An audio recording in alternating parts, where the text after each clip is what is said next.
नमस्कार, प्रणाम। मैं डॉक्टर नीतू सिंह। अगर आप मेरे चैनल पे नए हैं तो चैनल को सब्सक्राइब ज़रूर करिए। आप सबको मेरा हर हर महादेव। फ्रेंड्स, इस बीच बहुत सारे मेरे पास में मैसेजेस आए हैं, मेल आए हैं कि एक बार फिर से मैं आप लोगों के सामने में पहली वाली वीडियो की डिप्रेशन क्या है, डिप्रेशन के लक्षण क्या है, सिम्टम्स क्या है, वो बताऊं, वो वीडियो लेकर आऊं आप लोगों के पास। तो मैंने सोचा क्यों ना आप लोगों के पास में ये वीडियो फिर से मैं लेके आऊं। फ्रेंड्स, पहले तो बताना चाहूँगी, गर्मी बहुत ज़्यादा बढ़ गई है, बहुत ही ज़्यादा। समर वेकेशन स्टार्ट है, कई लोग हिल स्टेशन पे गए होंगे। मैं भी जस्ट अभी आई हूँ घूम के, और काफ़ी अच्छे वेदर से जब आप गर्मी में आते हो तो बिल्कुल बीमार हो जाते हो, क्योंकि क्या होता है कि चेंज हो जाता है, बिल्कुल ठंडे से आप गर्म में आते हो।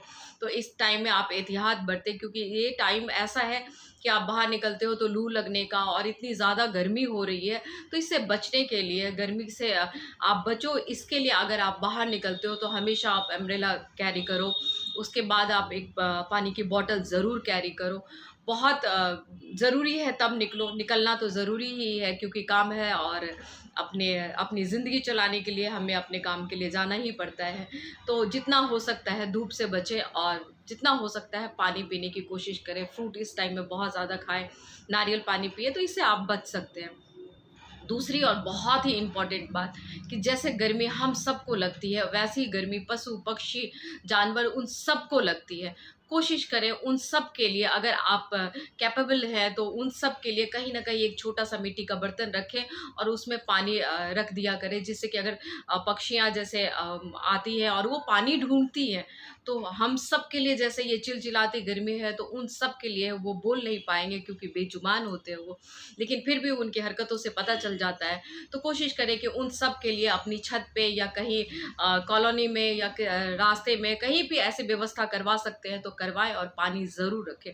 क्योंकि हमारे गरुड़ पुराण में भी कहा गया है ना, कि अगर आप प्यासे को पानी पिलाते हैं तो आपकी आत्मा भटकती नहीं है। आप कहीं ना कहीं इतने बड़े पुण्य का काम करते हो, तो बहुत सारे पाप उसके अंदर आपका धूमिल हो जाता है। अगर आप पानी पिलाने का काम करते हो तो ज़रूर करिए इस गर्मी में। फ्रेंड्स, बात करते हैं डिप्रेशन। डिप्रेशन के लक्षण। डिप्रेशन का तो मेन एक लक्षण है जिसमें कि पेशेंट को देखा गया है कि वो उदास रहता है। आप सबको जैसे ही किसी को पता चलता है कि डिप्रेशन, तो डिप्रेशन का मतलब उदासी। मतलब क्या, कुछ भी आपके सामने अच्छा हो रहा है, बहुत अच्छा भी हो रहा है, तो आपके कुछ उसमें रिएक्शंस नहीं होते हैं। हमेशा मन उदास रहना, हमेशा मन थका थका रहना। कई बार क्या होता है कि बहुत ज़्यादा भूख लगती है, कई बार क्या होता है बिल्कुल ही भूख नहीं लगती है। आपका मन करता है कि आप कोई काम करो, लेकिन आप बिस्तर छोड़ के उठ नहीं पाते हो। किसी भी काम में रुचि नहीं लेना, अपने आप को बिल्कुल नकारा समझना। इसमें कई बार जो डिप्रेशन में देखा गया है कि इंसान अपने आप से प्यार करना बंद कर देता है, अपने आप को बिल्कुल दुनिया का सबसे बेकार इंसान समझने लगता है। इसमें कई बार क्या होता है कि मतलब निगेटिव थॉट्स क्रिएट हो जाते हैं। निगेटिव थॉट्स ऐसे क्रिएट होते हैं कि खुदकुशी करने के विचार आने लगते हैं। कभी भी अपने लिए अच्छे विचार नहीं आते हैं। अपने लिए ये कि मैं बहुत ज़्यादा ही नाकामयाब इंसान हूँ, मैं ये काम नहीं कर सकता हूँ या नहीं कर सकती हूँ, तो ऐसे विचार, ऐसे निगेटिव थॉट्स उनको आने लग जाते हैं। तो देखा जाए तो कई बार क्या है कि ये जेनेटिक भी होती है। कई बार जो हमारे दिमाग में कुछ केमिकल्स हैं, जैसे सीरोटोनिन है, डोपामिन है, तो इन सबों की कमी के कारण भी होता है। कई बार क्या है कि ये सोशल रीज़न भी बन जाता है, कि जैसे कि आप देखोगे कि जब मेरे वीडियोज़ में आप लोगों ने पहले देखा होगा कि बच्चों को मैं कई बार कहती हूँ कि आपके बच्चे जब छोटे होते हैं तो उस टाइम में आप उनको देखना परखना स्टार्ट कर दो। कई बार क्या होता है कि हमारा दिमाग, मतलब अभी इस टाइम में सोसाइटी इतना ज़्यादा ही कुंठित हो गया है। आप देखोगे छोटे-छोटे बच्चों के मतलब के साथ दुर्व्यवहार किया जाता है। तो कई बार ऐसा होता है कि अगर वो सेक्सुअली अब्यूज़ होते हैं तो वो अंदर ही, या तो कहते हैं तो पेरेंट्स सुनते नहीं हैं, कोई सुनता नहीं है।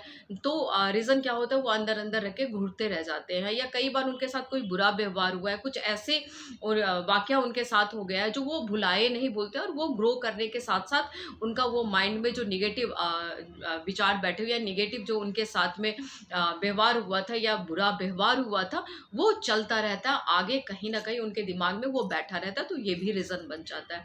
घर परिवार में तनाव, लड़ाई झगड़े, कई ऐसी बातें, कई बार जैसे कि मैं हमेशा कहती हूँ कि बच्चों को कई बार पेरेंट्स क्या होता है कंपेयर करते हैं एक दूसरे से, और ताना देना, हमेशा ताना देना, मारना पीटना, कहना कि तुम ये नहीं कर सकते हो। मतलब हर साइड से अगर आप देखो तो कभी भी पॉजिटिव बात नहीं करना, निगेटिव बातें करनी, तो ये भी रीज़न बन जाता है ये डिप्रेशन का। तो डिप्रेशन के ऐसे कई सारे लक्षण होते हैं। अगर ये लक्षण जो मैं आपको बता रही हूँ वो हफ्ते 2 हफ्ते से अगर आप पेशेंट में देख रहे हो, किसी भी इंसान में देख रहे हो, तो आपको बहुत ज़रूरी है, आपको इमीडिएटली आपके जो नज़दीकी कोई, अगर आप देखो कि मनोचिकित्सक है, साइकेट्रिस्ट है या साइकोलॉजिस्ट है, तो उनसे आप जाके कंसल्ट कर सकते हो, आप दिखवा सकते हो, आप उनको अपनी बातें बता सकते हो। बिकॉज़ क्या है कि जब कभी हमारा, क्योंकि अगर लाइफ हमारा स्मूथ चलता रहता है, सडनली अगर हम देखते हैं कि कुछ चेंजेस आ रहे हैं, अचानक से मैं मतलब खुश रहने वाला इंसान चुप हो जाता है, कमरे में बंद हो जाता है, उसे अंधेरा पसंद है, किसी भी वो मतलब फंक्शन में या किसी भी गैदरिंग में वो अपने प्रेजेंस नहीं दिखाता है, दैट मीन कि कहीं ना कहीं कोई प्रॉब्लम है। ये चेंजेस आने जब लग जाते हैं तो ये आप खुद भी, इतना विल पावर होता है कि आप खुद भी आप अपने आप में समझ सकते हो। अगर आपके इर्द गिर्द कोई लोग हैं, अगर आप देख रहे हो कि आपके कुलीग है, आपके बच्चे हैं या आपके कोई भी रिलेटिव है, तो उनके अंदर ऐसे चेंजेस आ रहे हैं, अगर वो हफ्ते 10 दिन से ज़्यादा बना हुआ है, हफ्ते 2 हफ्ते से ज़्यादा बना हुआ है, तो उसको हम फिर डिप्रेशन, ये साइकोटिक प्रॉब्लम में लेते हैं। तो वो आप फिर तुरंत आप मनोचिकित्सक से आप कंसल्ट कर सकते हो। अब मैं बताऊँगी, मैं हमेशा कहती हूँ कि ये सारी जो प्रॉब्लम है, जो भी साइकोटिक प्रॉब्लम है, हद तक जो है वो काउंसलिंग से ठीक हो जाती है। अगर आप अपने आप को समझते हो, आप सोचते हो, क्योंकि इसमें आपका विल पावर काम करना बहुत ज़्यादा ज़रूरी है। आप एक्सेप्ट करते हो कि आप इस प्रॉब्लम में हो, तो अगर आप डॉक्टर को के पास आते हो, अपनी सारी बातें आप बताते हो, तो उस टाइम में आप अपने आप को कह रहे होते हो कि येस, आप किसी प्रॉब्लम से, क्योंकि जैसे सर्दी है, जुकाम है और कोई प्रॉब्लम है और कोई बीमारी है, इसी तरीके से डिप्रेशन भी है।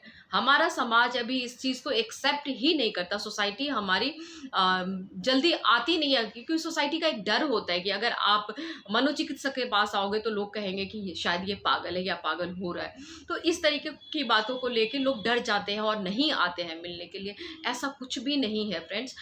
मैं हमेशा कहती हूँ कि ज़िंदगी आपकी है, आप अगर ठीक हो, आपकी अगर मानसिक स्थिति ठीक है, तो आप कामयाब इंसान हो और आप अपनी हर परिस्थितियाँ संभाल सकते हो।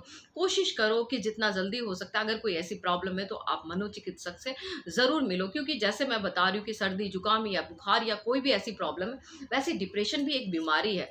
ऐसी बीमारी नहीं, वो ऐसी बीमारी है जो ज़िंदगी को खोखली कर देती है, जो ज़िंदगी को ज़िंदगी रहने ही नहीं देती है। तो इससे पहले कि आपकी बीमारी हद से ज़्यादा बढ़ जाए, कोशिश करिए कि आप चिकित्सक के पास में आइए और बताइए, अपनी प्रॉब्लम बताइए, आपको सुनने के लिए बैठे हुए हैं। क्योंकि अभी देखा जाए ना तो 10 से 15% लोग ना डिप्रेशन के शिकार होते ही होते हैं, ऐसा देखा गया है। लेकिन लोग एक्सेप्ट नहीं करते, मानते नहीं हैं और डॉक्टर के पास आते नहीं हैं। तो ज़रूरी है कि आपको अपने आप में एक्सेप्ट करना, सारे लक्षण अगर आपको लगता है कि आपको आम इंसान से अलग करवा रहा है, तो आपको मनोचिकित्सक की ज़रूरत है, आपको दिखाने की ज़रूरत है, आपको अपने आप को बताने की ज़रूरत है कि आप में कुछ चेंजेस आ रहे हैं जो नॉर्मल नहीं है, और उसके लिए आपको डॉक्टर के पास में जाना होगा। बहुत ईज़ी है अपने माइंड को समझाना। कोशिश करिए कि लोगों से मिलिए-जुलिए। कई बार कहा जाता है कि आप 4 लोगों को बताओ, प्यार, मोहब्बत और कुछ एनवायरनमेंट से भी चेंज हो जाता है। होता है, एक हद तक होता है, लेकिन जब आप काउंसलिंग करते हो, जब डॉक्टर के पास में आते हो और हर किसी का एक दायरा बना होता है, एक स्टेज बाय स्टेज होता है, तो उस तरीके से जब हम काउंसलिंग करते हैं, तो वो बहुत जल्दी रिकवर हो जाता है और बहुत जल्दी ठीक हो जाता है। काउंसलिंग एक ऐसी थेरेपी है फ्रेंड, मतलब कि आप सबके लिए, पेशेंट के लिए, कि अगर आप उसको अडॉप्ट करते हो, अगर आप काउंसलिंग के लिए आते हो, थेरेपी के लिए आते हो, तो श्योर आपकी जो प्रॉब्लम है वो बहुत जल्दी ठीक होनी शुरू हो जाती है। ये दे अब देखा ये जाएगा कि ये कितने लंबे टाइम के बाद में आप आ रहे हो। आप डिप्रेशन में जैसे एंटर ही किए हो तब आए हो, या बहुत टाइम के बाद में आए, तो इसके अकॉर्डिंग टाइम लगता है। जैसे मैं हमेशा बताई कि सिजोफ्रेनिया में काफ़ी हद तक टाइम लगता है। अगर स्टार्टिंग में तो वो ये काउंसलिंग से होता है, लेकिन बाद में एक सिजोफ्रेनिया ही है ऐसा प्रॉब्लम है जिसमें कि मेडिसिन आपको लेने पड़ते हैं और लाइफ टाइम लेने पड़ते हैं। तो इस तरीके की प्रॉब्लम को अगर से आप ग्रसित हो, अगर किसी भी मानसिक प्रॉब्लम से आप गुजर रहे हो, तो इमिडिएटली आप मनोचिकित्सक के पास में आइए और दिखाइए और बात करिए। सबसे ज़रूरी है कि आप बात करो, चुप मत रहो, अपने अंदर रखो मत बातों को। क्या होगा इससे कि आप घुटते रहोगे तो इससे क्या है, आपकी एंजाइटी बढ़ जाएगी, ओवर थिंकिंग बढ़ जाएगी, बहुत सारे मतलब आपको पैनिक अटैक आने शुरू हो जाएंगे। तो कई सारे एक प्रॉब्लम के साथ कई सारे ऐसे साइकोटिक प्रॉब्लम आपके अंदर जन्म ले लेगा। तो ज़रूरी है फ्रेंड्स कि अगर कुछ ऐसी प्रॉब्लम आपको दिखाई दे रहे हैं, ऐसे सिम्टम्स आपको दिखाई दे रहे हैं, तो आपको नीड है कि आप मनोचिकित्सक के पास में आइए। अभी के टाइम में हम सबको मिलके ये अवेयर करना लोगों को बहुत ज़रूरी है कि ये एक ऐसी बीमारी है जो लाइलाज नहीं है, इसका इलाज संभव है। काउंसलिंग से बहुत हद तक और क्योरेबल भी है, ख़त्म भी हो जाती है। जैसे ओसीडी की प्रॉब्लम है तो ख़त्म हो जाती है।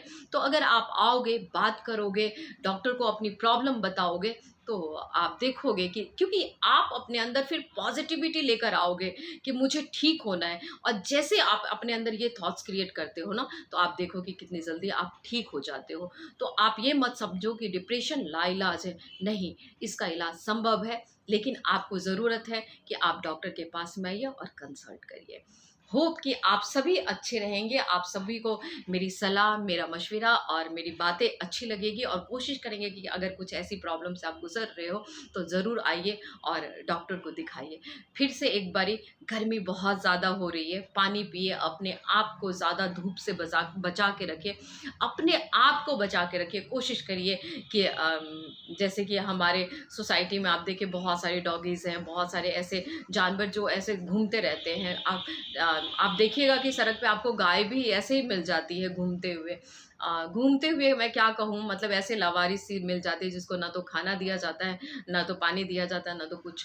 तो ऐसे अगर कर्म आप करते हैं पानी पिलाने का इन सबको जो बेजुबान है, तो ये बहुत ही बड़े पुण्य का काम है। दूसरा कि अगर आपके पास में कोई पार्सल देने वाला या कोई कोरियर वाला या कोई भी ऐसे इंसान आपके पास में आते हैं, उनको ज़रूर आप पानी के लिए पूछिए। हो सके तो जो आपके पास में मान लो कि एक ऐसे एक्स्ट्रा बॉटल पड़े हुए, तो उनको ठंडे पानी की बॉटल ज़रूर दे दीजिए। वो सचमुच में जो खुशी होती है ना, वो एक आंतरिक खुशी होती है, क्योंकि इस टाइम में कुछ नहीं चाहिए पानी के अलावा। ये भी कहना चाहूँगी कि पानी को जितना हो सकता है सेव करके रखिए, बचा के रखिए, क्योंकि ज़िंदगी में ना पानी बहुत ही अनमोल है। ये ऐसी चीज़ है जिसके बगैर हम ना तो जी सकते हैं, ना तो हम रह सकते हैं। तो जितना हो सकता है पानी बचाइए भी और पानी पिलाइए भी। मिलते हैं अगली वीडियो में कुछ अच्छी बातों के साथ में, आपके सेहत से जुड़ी हुई बातों के साथ में, हंसते हुए, मुस्कुराते हुए, ज़िंदगी को जिंदा दिल से जीते हुए, ज़िंदगी को पॉजिटिव साइड में ले जाते हुए, पॉजिटिव तरीके से जीते हुए, एक दूसरे का साथ देते हुए, गर्मी में खुद को बचाते हुए, दूसरे को बचाते हुए, पानी पिलाते हुए, और हर हर महादेव कहते हुए मिले अगली वीडियो में डॉक्टर नीतू सिंह के साथ। मिलते हैं अगली वीडियो में आप सबसे। नमस्कार, हंसते रहिए।